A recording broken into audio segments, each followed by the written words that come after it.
সুখের দুবাই,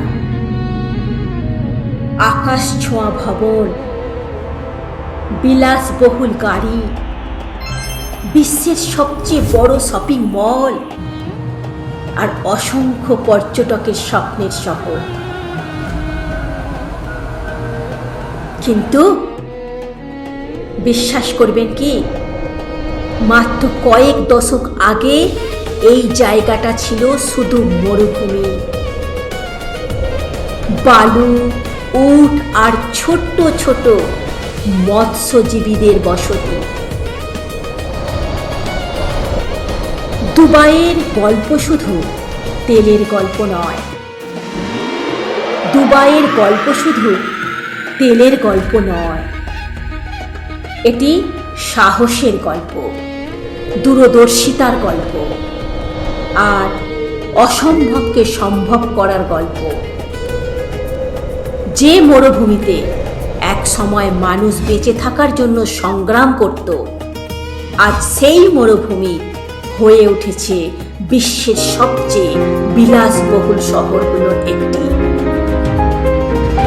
এটাই দুবাই, একটি স্বপ্ন যা বাস্তবে রূপ দিয়েছে।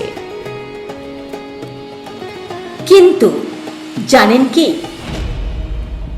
এই শহরের শাসক ছোটবেলায় রাতে ঘুমোতে যেতেন এমন এক জায়গায়, যেখানে বিছানায় মাঝে মাঝে বেচ্চ উঠে আসত। এই শিশুই পরে হয়ে উঠলেন দুবাইয়ের সবচেয়ে শক্তিশালী নেতা।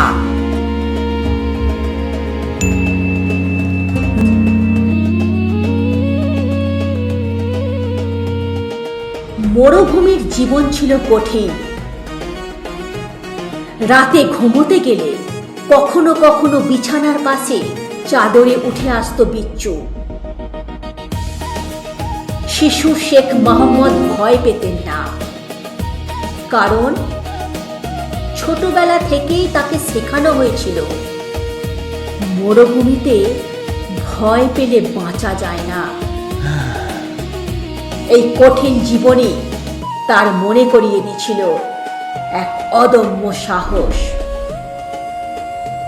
আজ সেই শিশুই তৈরি করেছেন বিশ্বের সবচেয়ে বিলাসবহুল শহরগুলোর একটি, বললেন বিশ্বের সবচেয়ে বিস্ময়কর শহরগুলোর একটি, দুবাই।